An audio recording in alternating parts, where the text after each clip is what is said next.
In our global economy, supply chains are the invisible lifelines that keep the world running. They move not just goods, but also information and money, weaving a complex web that stretches from raw materials to finished products on store shelves. Every item we use, whether it's a smartphone, a car, or a simple loaf of bread, relies on a vast network of suppliers, manufacturers, and distributors working in harmony across continents. These supply chains connect distant regions, ensuring that factories in Germany receive the microchips they need.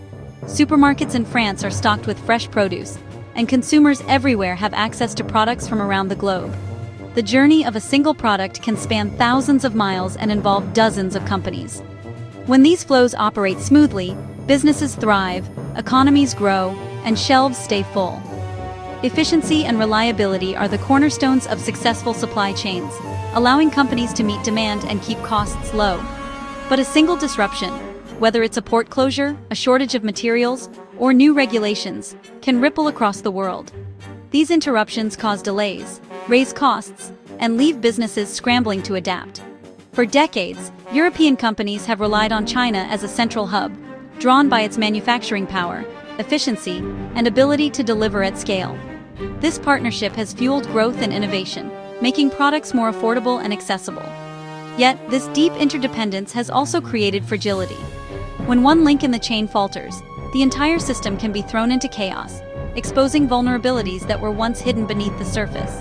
Now, as China introduces new trade policies and shifts its economic priorities, European firms face growing uncertainty and risk.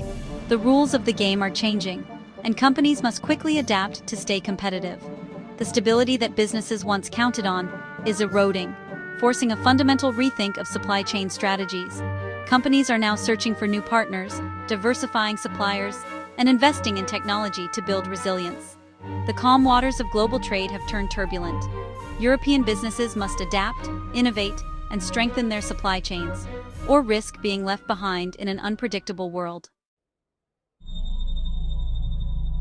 Export controls are government rules that restrict the sale of certain goods or technologies abroad, often for security or strategic reasons. Recently, China has tightened these controls, especially on critical minerals like gallium, germanium, and rare earth elements, materials essential for semiconductors, electric vehicles, and more. This move is part of a broader geopolitical rivalry, turning trade policy into a tool of state power. For European companies, the once reliable flow of components from China is now subject to unpredictable licensing and political decisions. The result: new risks, bureaucratic hurdles, and a fundamental shift in how global trade operates.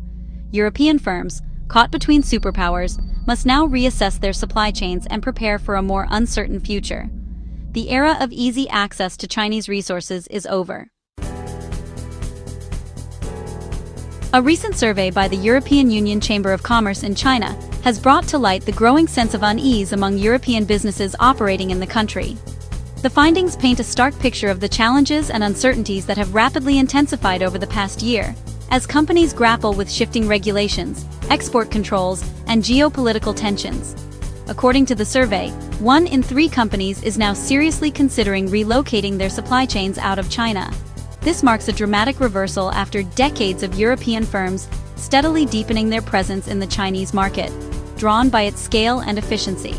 Now, the calculus is changing, and the risks are starting to outweigh the rewards.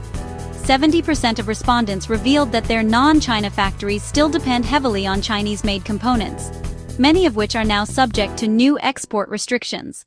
This highlights just how deeply intertwined global supply chains have become, and how disruptions in China can send shockwaves across continents, affecting production far beyond its borders.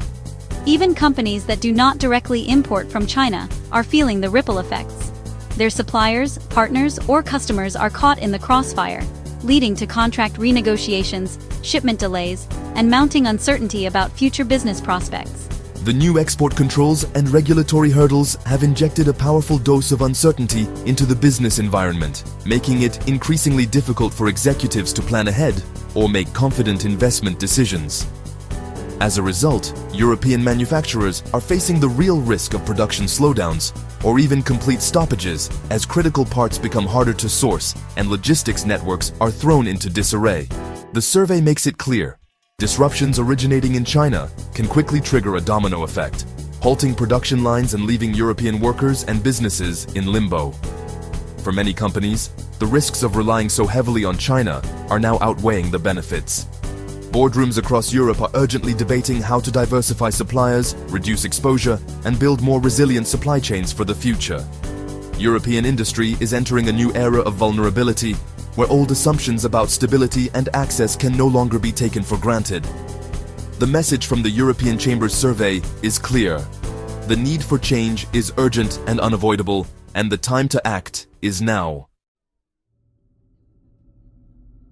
China's export controls have brought real-world delays and mounting costs to European firms, disrupting the flow of goods that many businesses once took for granted. What was once a seamless supply chain has become a daily challenge, with companies scrambling to adapt to new restrictions and shifting timelines. Just-in-time manufacturing, a cornerstone of European industry, is especially vulnerable. Export licenses and new paperwork requirements slow the flow of critical parts, leaving assembly lines waiting for components that may or may not arrive on time. The ripple effects are felt across entire sectors, from automotive to electronics. Delays mean higher costs. Factories sit idle, workers wait for parts, deadlines are missed, and penalties are incurred.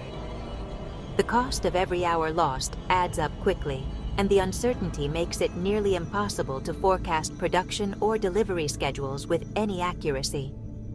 Some companies are now facing losses of up to 20% of their global revenue, with direct costs running into the hundreds of millions of euros. These losses aren't just numbers on a balance sheet, they translate into job cuts, reduced investment, and shrinking market share. But perhaps the greatest damage is the uncertainty that now hangs over every decision. Business leaders are forced to question every plan, every forecast, and every investment. Companies can no longer plan with confidence. Every shipment is a question mark, every project a gamble. The ability to make long-term commitments is slipping away. How can you invest in new products or expand your business if a key component might be cut off at any moment? The risk of sudden disruption is now a constant companion. The reliability that once made China so attractive as a supply base is fading, replaced by a relentless need for risk management and contingency planning. Firms must now dedicate valuable resources to contingency planning, scenario analysis, and crisis response, resources that could have been used for innovation and growth. The core appeal of China as a supply base, its scale, speed, and predictability, is eroding, leaving companies to reconsider their global strategies. For many, the cost of uncertainty is simply too high, and the search for more stable alternatives has already begun. Rare earth elements are the clearest example of China's disruptive power. These metals are essential for green tech and electronics, electric vehicles, wind turbines, smartphones. When China suspended rare earth exports in April 2025, European automakers had to halt production. It was a wake-up call. Beijing's decisions can instantly stop European industry. The threat of tighter controls sent shockwaves through dependent sectors.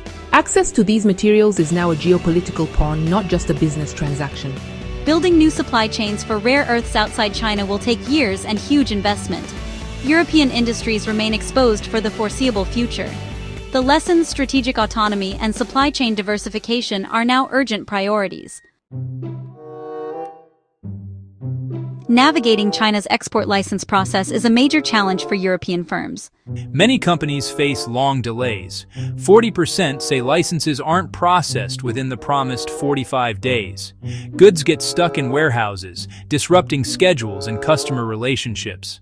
The process is opaque. Criteria for approval are unclear, and companies must provide sensitive information. Firms fear intellectual property theft, as they're forced to disclose technical details to Chinese authorities. This creates a dilemma: risk losing access to key components or risk losing control of valuable technology. The lack of transparency and predictability turns a routine procedure into a major business risk. For many, the licensing process itself is now a bottleneck. The cost of compliance is rising, along with the risks. European companies are now urgently rethinking their global supply chains. The old China Plus One strategy has evolved into a broader push for de-risking and diversification. Firms are scouting new partners in Southeast Asia, Eastern Europe, and even considering bringing production back to Europe. The focus is shifting from cost to security of supply. Diversification is complex and expensive. Vetting new suppliers, investing in facilities, and reworking logistics takes years. For products with thousands of parts, even partial shifts are monumental. But the current crisis is accelerating these efforts. The goal is a resilient, flexible supply web, able to reroute around disruptions. Building this new network is now a top priority for European industry. The impact of China's export controls isn't uniform across Europe. Many firms, especially in sectors like fashion or food, are largely unaffected, as they don't rely on controlled materials. For these companies, China remains an attractive market and manufacturing base. Major automakers with local production for the Chinese market are less exposed to export controls. The result is a fragmented response. Tech and green energy firms scramble to diversify, while others deepen ties with China. This divergence will shape future European policy and business strategy. The storm is real, but not everyone is caught in it. Europe's supply chain rethink marks a turning point in global trade. The era of pure efficiency is giving way to one of resilience and geopolitical alignment. The world is reorganizing into trading blocks, EU, US, China, with companies aligning supply chains accordingly. Trade will become more regional and politically driven, raising costs and complexity. For Europe, the challenge is to reduce reliance on China without crippling its industries. The opportunity is to build a stronger, more autonomous industrial base. The choices made now will shape the future global economic order. The web of trade is being rewoven, and its new pattern will define the world for generations.